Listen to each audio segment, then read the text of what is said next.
பூ போல் இட்லி மட்டும் இருந்தால் பத்தாதுங்க, அதுக்கேற்ற அருமையான சைட் டிஷ்ஷும் இருக்கணுங்க. ஆமாங்க, ஒரு சிலர் வந்து இட்லி தோசை அருமையாக சுட்டுருவாங்க. ஆனால் அதுக்கு தகுந்த சட்னி வந்து பர்ஃபெக்டாக ரெடி பண்ண மாட்டாங்க.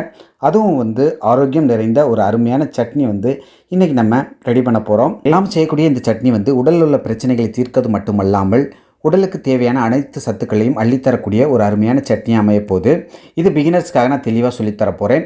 இது செய்கிறதுக்கு வந்து ஒரு கொத்து கருவேப்பிலை வந்து எடுத்துக்கோங்க. கூடவே ஒரு கொத்து கொத்தமல்லி இலையும் சேர்த்துக்கோங்க. 3 தக்காளி எடுத்து வச்சுக்கோங்க. காரத்துக்கு ஏற்ற மாதிரி 2 பச்சை மிளகாய் எடுத்துக்கோங்க. கூடவே ஒரு கைப்பிடி அளவு சின்ன வெங்காயம், 10லேருந்து 15 பல் பூண்டு சேர்த்துக்கோங்க. இந்த இடத்துல பெரிய வெங்காயம் கூட சேர்த்துக்கலாம். இப்போ இதுக்கு தேவையான உப்பையும் சேர்த்துக்கோங்க.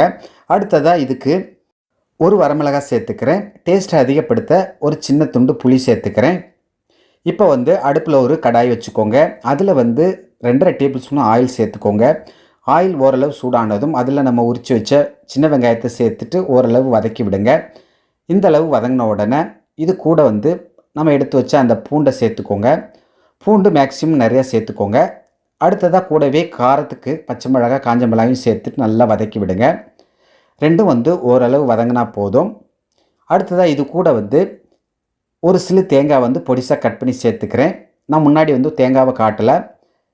சேர்த்துட்டு நல்லா வதக்கி விடுங்க. அந்த தேங்காய் எல்லாமே நல்லா வதங்கட்டும். இந்த நேரத்தில் நம்ம கட் பண்ணி வச்சுருக்க தக்காளியை சேர்த்துட்டு தக்காளியும் நல்லா வதக்கி விடுங்க. நல்லா ஓரளவு வதங்கின உடனே இது கூட நம்ம எடுத்து வச்ச அந்த புளியை சேர்த்துக்கோங்க. புளியை சேர்த்துட்டு நல்லா வதக்கி விடுங்க. தக்காளி வந்து நல்லா வதங்கணும். நல்லா வதங்கின பிறகு தான் மற்ற பொருளையும் சேர்க்கணும். இந்த அளவுக்கு வதங்கின உடனே நம்ம எடுத்து வச்சுருக்க கருவேப்பிலையை வந்து நல்லா உருவிட்டு நல்லா கழுவிட்டு சேர்த்துக்கோங்க. கூடவே அந்த கொத்தமல்லி தலையும் சேர்த்துக்கோங்க. இதுக்கு தேவையான உப்பை சேர்த்துக்கோங்க. உப்பு வந்து நான் வந்து 1/2 டேபிள் ஸ்பூன் சேர்த்துக்கிறேன். கல் உப்பு சேர்த்துக்கிறேன். நீங்கள் எப்போவும் சட்னி செய்யும்போது கல் உப்பு சேர்த்திங்கன்னா இதனுடைய ருசி தனியாக இருக்கும். சேர்த்துட்டு நல்லா வதக்கி விடுங்க. நம்ம சேர்த்த அந்த கருவேப்பிலை, கொத்தமல்லி இலை வந்து ஓரளவு வதங்கினா போதும். முழுசாக வதங்க தேவையில்லை. பாருங்கள், இந்த அளவுக்கு வதங்கின உடனே நீங்கள் அடுப்பை ஆஃப் பண்ணிவிட்டு இதை வந்து நல்லா ஆற வச்சுருங்க. நீங்கள் எந்த சட்னி அரைச்சாலும் கருவேப்பிலை கொஞ்சம் சேர்த்துக்கிட்டிங்கன்னா ரொம்ப டேஸ்ட் அபாரமாக இருக்கும். இப்போ நம்ம ஆற வச்சதை எடுத்துகிட்டு வந்துட்டோம். பாருங்கள், நல்லா ஆறிடுச்சு. நல்லா வதங்கியிருக்கவும் செய்யுது. இதை வந்து நம்ம ஒரு மிக்ஸி ஜாருக்கு மாற்றிக்குவோம். இந்த மாதிரி வதக்குனதை வந்து நீங்கள் ஆற வச்சு தான் மிக்ஸி ஜாரில் சேர்க்கணும். சூடாக சேர்த்துற வேண்டாம். இப்போ எல்லாத்தையும் நல்லா சேர்த்தாச்சு. இப்போ வந்து அந்த வதக்கின சட்டியை வந்து மெதுவாக கழுவி அதையும் சேர்த்துக்கோங்க. இப்போ இதை நல்லா ஃபைனாக அரைச்சி எடுத்துகிட்டு வந்துடலாம். உங்களுக்கு காட்டுறேன் பாருங்கள். தண்ணி இந்த அளவுக்கு போதும். உங்களுக்கு தண்ணி தேவைன்னா மேற்கொண்டு கொஞ்சம் சேர்த்துக்கோங்க. பாருங்கள், நல்ல பேஸ்ட் மாதிரி நல்லாயிருக்கு. நல்லா ஃபைனாக அரைப்பட்டிருக்கு. இப்போ இதை இன்னொரு பாத்திரத்தில் மாற்றி எடுத்துக்கலாம். இப்போ இந்த அருமையான சட்னி சாப்பிட ரெடி ஆயிடுச்சு. நீங்கள் சர்வ் பண்ண ஆரம்பிச்சிடலாம். இந்த சட்னியை நீங்கள் இன்னும் கொஞ்சம் திக்காக அரைச்சிக்கிட்டிங்கன்னா சாதத்துக்கு பயன்படுத்திக்கலாம், தொட்டுக்கிட்டு சாப்பிட.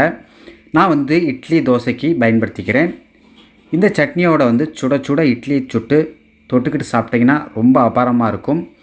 ஓகே நண்பர்களே, இதே மாதிரி பக்குவத்தில் இதே அளவுகளோட நீங்களும் வந்து கருவேப்பிலை, கொத்தமல்லி இந்த மாதிரி அதிக சத்துக்கள் நிறைந்த பொருட்களை சேர்த்து அருமையான சட்னியை ரெடி பண்ணி சாப்பிட்டு பார்த்துட்டு டேஸ்ட் எப்படி வந்துச்சுன்னு சொல்லுங்கள். இந்த வீடியோ உங்களுக்கு பிடிச்சிருந்தால் லைக் பண்ணுங்கள். உங்கள் நண்பர்களும் சொந்தங்களும் பார்க்கணுன்னு அவர்களுக்கும் ஷேர் பண்ணுங்கள். மறக்காமல் நம்ம சேனலை சப்ஸ்கிரைப் பண்ணாதவங்க சப்ஸ்கிரைப் பண்ணிக்கோங்க.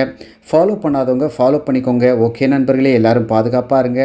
இதே போன்று அடுத்து ஒரு அருமையான வீடியோவில் சந்திக்கிறேன். Take care. Bye bye. Thank you.